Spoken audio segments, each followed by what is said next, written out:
This right here is the Poc Tempor, and well, it certainly isn't a new helmet. It came out in about 2014, so it's practically 10, 11 years old by the time I'm making this review.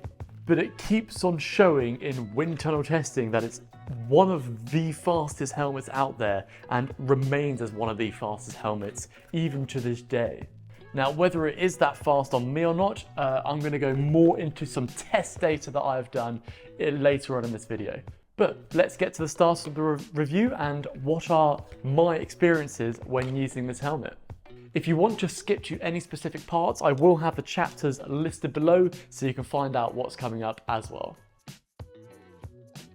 The fit and design of this helmet. So this helmet is, well, it's designed as one size, so you can't buy a large, you can't buy a small, you can't buy a medium. It just comes as a medium to large, and that is a 55 to 58 size. So that's actually a little bit big. I have quite a skinny head. So to compensate for that, they do have helmet padding that comes on the inside, and you can swap and change these out as you need to. It's quite literally just a Velcro pad, and the one that I've got in there at the moment is actually an aero faired one. So basically, instead of all the gaps that you see in here, it's covered up, which I'll try and show via some B-roll, and that way the airflow can enter through the front, decrease the high pressure frontal area, and let it flow back and out through the helmet. Then of course comes the very, very wide shoulders that's got on here, and that's obviously there to hide your shoulders behind them. So you tuck them up, tuck them in between, and yeah, it just keeps the shoulders behind these fairings that sit on the front there, and that's why it's so wide. For the actual helmet straps themselves, these are more than adjustable, and they're quite easy to adjust because it's just a simple flip clip. So you just flip it up, slide it up and down, and that way you can get a better fit around the ears and a tighter snug on the head, because you need that because the rear of the helmet, where you normally tighten this thing up, this one, well, it just slides in and out. It's not like the normal twisty ones that you get that really lock onto the head. It's quite easy just to slide it in and out. So it does have roundness adjustability on the head, but it's not that good, to be honest. It doesn't feel as locked in as the normal twist dials that most helmets come with. Then down on the sides, on the shoulder covers here, it does actually have some more padding where it encases over the ear. So it has this extra shape, extra space for the ears to sit into here. And yeah, the extra padding does help a little bit with dampening out that wind noise and that sound, but actually it's not as quiet as my Giro Arrowhead here, which seems to just block out a lot more wind noise. When you put this helmet on, it goes quiet, it's even at high speeds, but this helmet, it's noisy at every single speed, so the extra padding around here doesn't do that much. Then for the visor, you do have two different options. You've got a clear option and a slightly smoked option. Nothing mirrored, so it doesn't look super cool, like a mirrored finish. And then the way that it's stuck on there, it's basically like a plasticky Velcro-y kind of thing. So a lot of helmets nowadays go for the magnetic clip. And that's the same for this Giro Arrowhead, where it's very easy just to rest it on top there. And then if you want to flip it, you turn it, and it just clips on straight away. It's so easy to use, and it's really stable, really solid. But for the Poc Tempor, that's a no-go. It's literally just like a Velcro-y strap, which I'll try and get some close-ups for you. And it takes a little while to stick on, to be honest, and it doesn't stick on perfectly. It is, I'm gonna say, a real pain in the butt just to get everything stuck on fully, and you have to press around the whole helmet quite a lot and really make sure that it's stuck on there. I think realistically, you could lose this thing quite easily if you haven't worked very hard to stick it on properly. What about comfort and airflow? Well, for comfort, this thing, well, it's fine. You don't really think about it too much. I don't think you can have it on for long periods of time. So nothing more than a half Ironman really, because it is a fairly hefty piece of kit. And if you're lifting your head up and moving around and stuff, it's gonna get quite uncomfortable. The way that it rests on your head, I mean, it's just like most helmets. Most of them are, once again, just fine. You don't really think about it too much. It just rests on there, tightens up, and I don't have too much to say for the comfort. Breathability, on the other hand, I do have something to say, and it is very poor.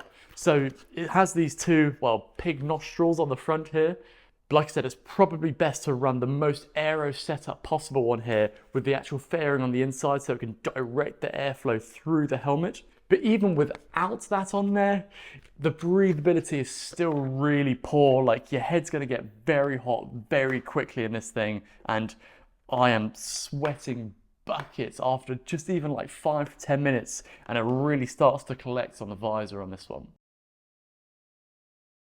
Now, as for the visibility, this is something that I was expecting to be worse on this helmet than it actually was. So it looks fairly small, this visor, especially compared to most, like the Giro Arrowhead that I usually compare this one to. You can see a lot around you. There is still enough peripheral vision. It's not incredible like the Giro Arrowhead is, but it works just fine, and you can see pretty much most things when you lift that head a little bit.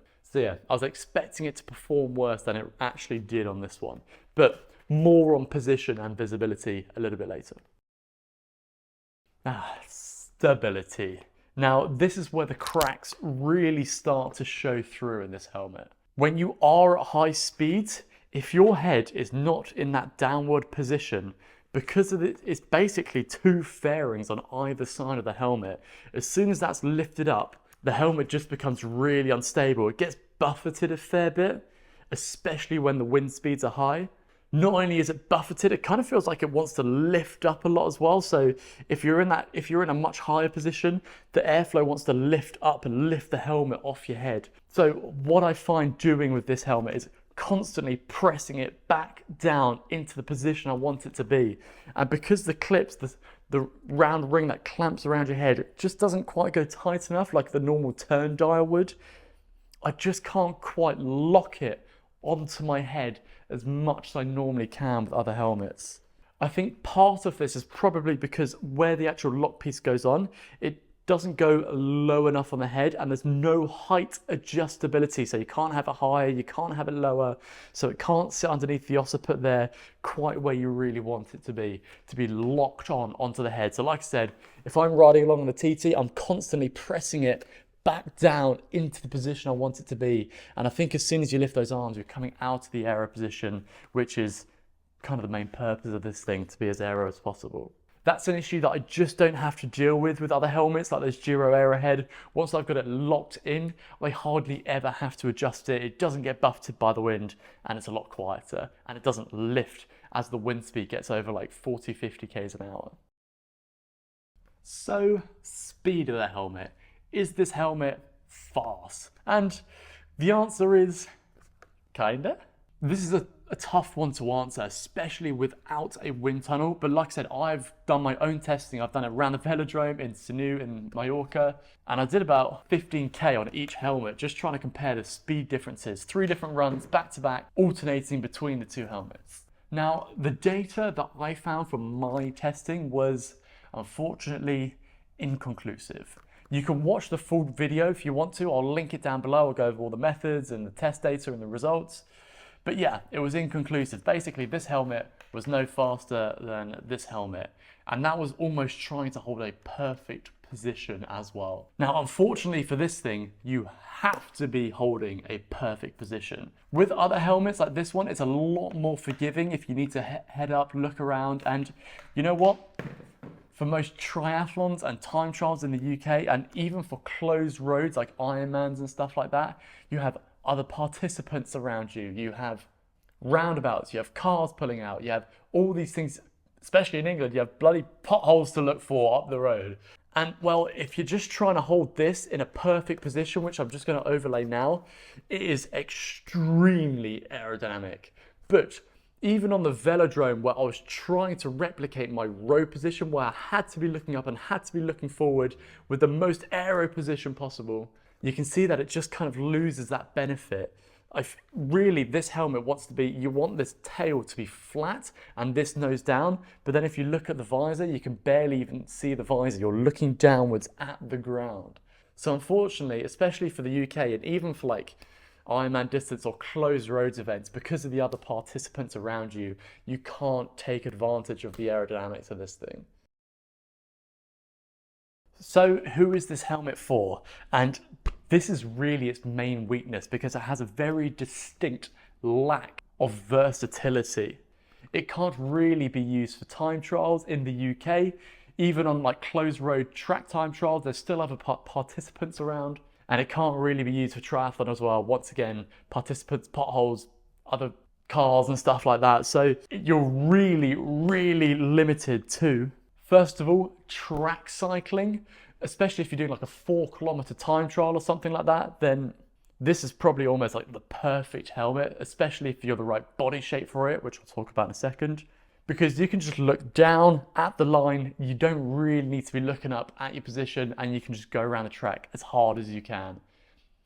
Then is for the closed roads UCI event. So for most professionals, there's no one else on the road. They're like a full minute apart. They've got a radio on them, so they can say there's a roundabout coming up, but don't worry, keep your head down for now.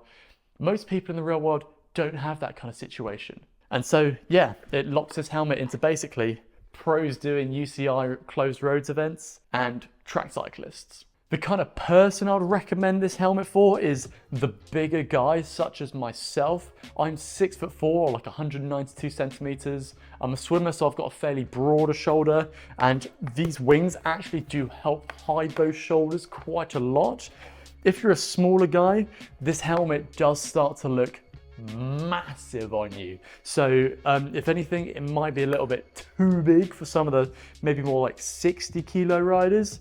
But yeah, for the bigger, taller guys like myself, actually I think this helmet does fit the body shape a little bit better, as you can hide those shoulders behind these wings. So there it is, guys. As my conclusion, it's not very versatile. It's a very specific position. It fits the probably only bigger guys or the bigger body types better, and you have to be really, really flexible to make sure that you can hold that head down so the tail is flat and the nose is pointed downwards on this helmet. So I personally am a fairly bendy guy, so I can hold that positions, but in reality, you got to be looking up. You got to be looking for those potholes, other people, the cars, and the roundabouts, and you just can't use it as much as you want to. You can't utilize this helmet in the position that it wants to be in.